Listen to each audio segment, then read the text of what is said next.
Welcome to the TEFL Training Institute podcast, the bite-sized TEFL podcast for teachers, trainers, and managers.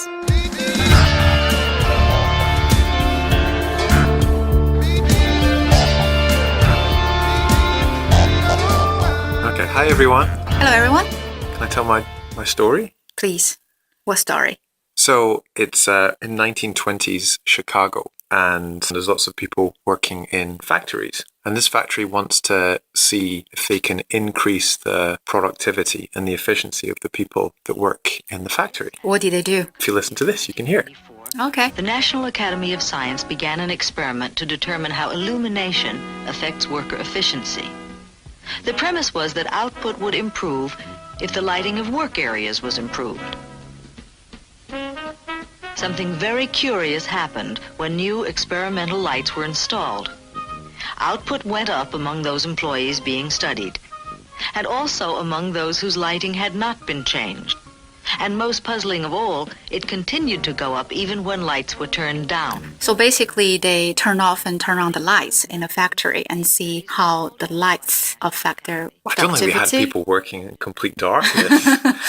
But I think they had people working in better and worse conditions, yeah. And they found that basically it wasn't the conditions that changed how people worked. It was whether people were observing them that changed how efficient the factory workers were. Okay, how does it relate it to teaching? Well, before we talk about teaching, the same thing's true in real life. So it's called, in this thing it was called the Hawthorne Effect, but we sometimes call it the observer's paradox.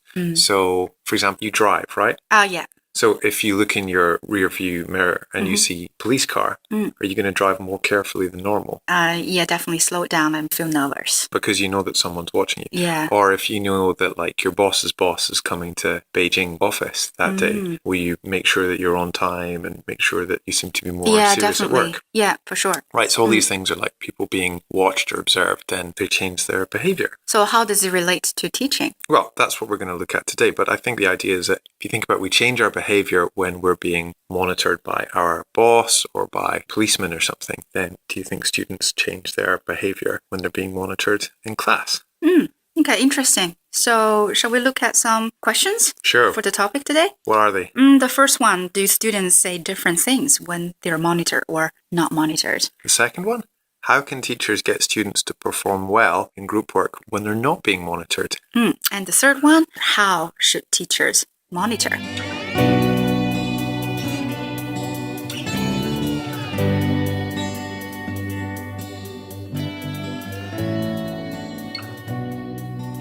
Okay, let's look at the first question. Okay. Students say something different when they're monitored or not monitored. I remember you wrote your portfolio for the Trinity Diploma and you focus on this. So do you want to share what you find out? Well, the starting point is from Richards and Lockhart's book, Reflective Teaching in Second Language Classrooms. There's this quote, and it says, "A great deal of time in teaching is devoted to the interaction between the teacher and the learners and to the interactions among the learners themselves. The quality of this interaction is thought to have a considerable influence on learning." So this idea that in every classroom, we spend a lot of time setting up group work, and we know it's really important because that's the primary time when students get to talk to each other and practice language. But most of the time that the group work's going on, we don't actually know what the students are saying because we can't hear all the students at once. Yeah, especially you have a large group of students, like 20 or 15. It's hard to know what's going on with each group. Yeah, or I don't know about you when you taught in a public school, but when I taught in public schools, sometimes I had 60 students in one class. Yeah. What was your biggest? 45? Wow. Yeah, so then you've got even less of an idea. So anyway, for my portfolio, I wanted to see, did students use different language when they were monitored and when they weren't monitored? So I started off with like a group of 7-year-olds, and I can let you hear something. So this is a group of 7-year-olds playing kind of like a card game. So there's different flashcards on the floor, and the students ask themselves, "How are you?" And then one of the students replies, like, "I'm fine." And then the students have to hit the appropriate flashcard with a smiley face for that. Okay. Hi. I'm okay. How are you? I'm happy. How are you? I'm sick. How are you? I'm okay. So you can hear from this is like me filming them, and you can hear that. Yeah, they produced a language. I assume the language they were using in the activity or the target language in the class. Yeah. Pretty good, actually, and they were all speaking English. So what did you find out when you did a monitor? I find completely different thing Oh, really? happened. There were sort of two main differences. One, for that group of students, you heard that they were really well behaved. There were no arguments or anything, and all the language that they produced was target language. But I found that when I wasn't monitoring students, so what I would do, the way I'd set this up was I'd set up a group work activity and I'd leave my phone next to a group and I'd record them and I'd walk away. So they started talking in their first language? So they did. So the really interesting one was I got them doing a similar game, but it was saying, what are they doing? And the students would say something like, he's running, he's jumping, and they would have to hit the right flashcard. All that stuff they did in English, but then they started using their first language to say, whose turn is it? It's you, it's me, quickly. And I thought it was amazing because the students were using the first language for a completely different purpose than in the one that I let you hear earlier. But for me, the really, really fascinating part is that the first language that they were using, the things they were saying was simpler than what they were saying in the second language, because they were saying like, it's you, it's me.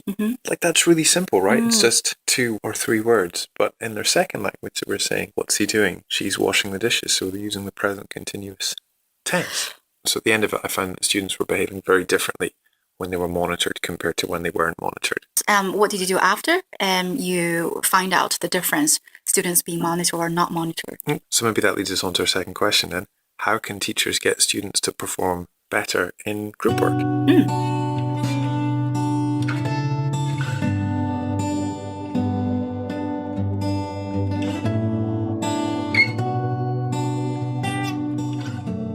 Can I guess before you tell us what you did? Yeah. Because you told us and the turn-taking language used by the students was more difficult than the target language. No, it was easier. The things they were saying in the first language was simpler than what they were saying in their second language. And I think the reason they were saying it in their first language was they didn't think it was part of the activity. And the teacher never taught them how to say it's you or it's me. And the teacher never demonstrated, or I never demonstrated. Did you demonstrate for your next class? Yeah, so that's what I did. And then I found that basically if you demonstrate all that stuff for the students, then they start using it. Oh, so that's really cool.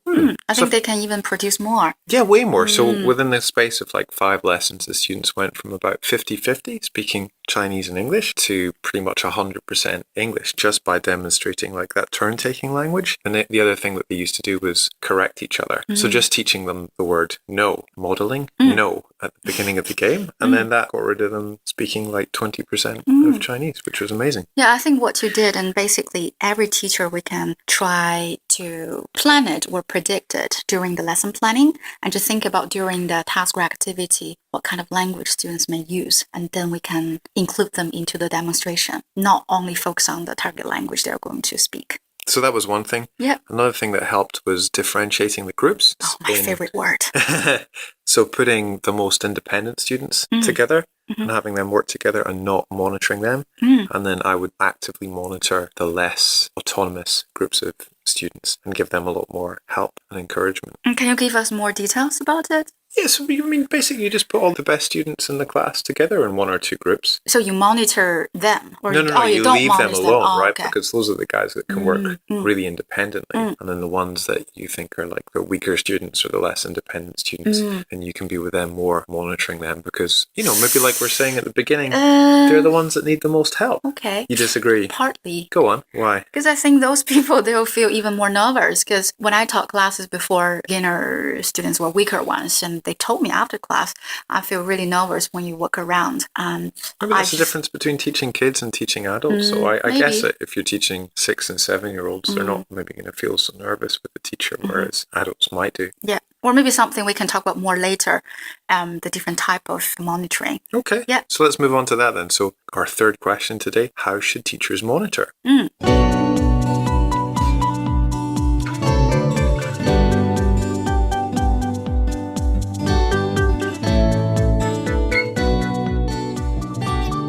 So Tracy, do you want to tell us about some of the different ways that teachers can monitor an activity? So I want to share what I read from the Teaching Bible, the Jim Scrivener's book, Learning Teaching. I think it's quite simple, and there are 4 different types of monitoring. The first one is just full participation. Okay, so this is like the teacher is acting as an extra student. Yeah, just get involved in the activities and just perform like a student. So what are some of the advantages and disadvantages of doing that? I think you can have a better understanding about what's going on and you know better about the students, but I feel difficult if you have more students there. You can only participate in one group for a very limited amount of time, and then you have to move on to the next group. Yeah. And then maybe you couldn't see the real behavior from your learners. For me, yeah, you're kind of taking away from the students' independence and talking time a bit. But then sometimes maybe there's a need. You have to. Yeah. If there are only one student, yes, you need to be you've got pair work, yeah. Okay, so what's next? So slightly more autonomy for the students and slightly less teacher involvement. What's next? Yeah, it's the active monitoring. I think most of teachers use it quite often. So they are taking notes and listen to what the students are saying to each other.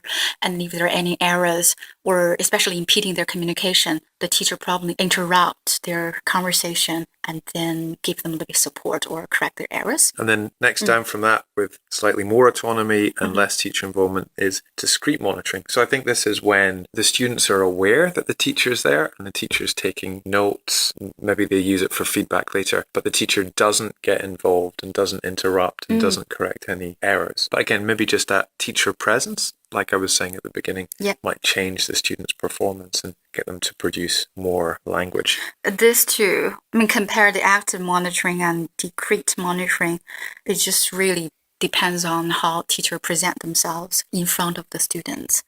And the last one is banish. So this is complete autonomy for the students and no involvement from the teacher, right?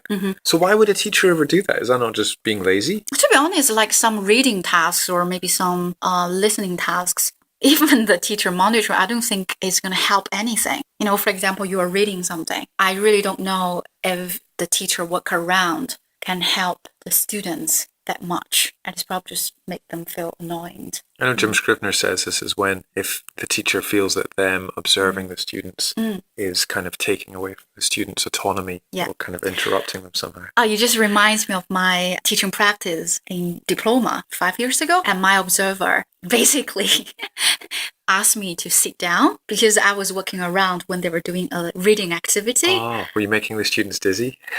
The observer just pointed at the chair and asked me to sit down for 5 minutes. Wow. Yeah. So ask him why. He said, I don't think you need to stand up and walk around. So what gonna change? You just let them figure out. And then if there are any problems when you are, go through the different answers, you ask them questions, you can find out. So if they have questions, they can raise up their hands. Yeah. You don't need to walk around. Do you have any sort of best practices that you use when you're monitoring? I usually use this metaphor. Yeah, talking about monitoring. Because if you know your learners are able to complete by themselves, or maybe they need a little bit time to figure out by themselves, just don't give them extra support. Like somebody can run. You don't want to give them a walking stick. Do you think it helps them? No, because you make them slow down.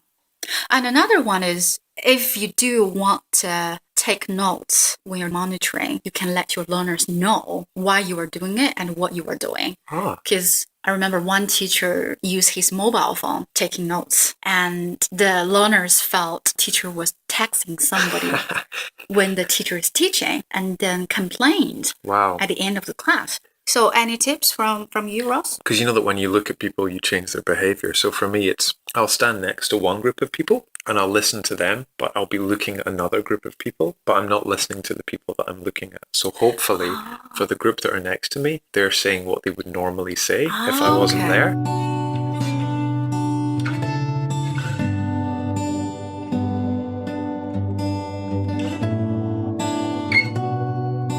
So Ross, at the beginning, you told us the story. People were observed in the factory and they behave differently. What can teacher take away from that? That when you are observing students, that you're not seeing what they normally behave like. And finally, when teachers model an activity, model not what you hope is going to happen, demonstrate all that rich, diverse language which is actually going to come out. So Tracy, what for you is the single biggest piece of advice you'd like people to remember about monitoring and group work? Just teachers don't take away the learner's autonomy. Don't give them the walking stick when the students can run. Good. Thanks, everyone. Bye-bye. See you next time. Bye.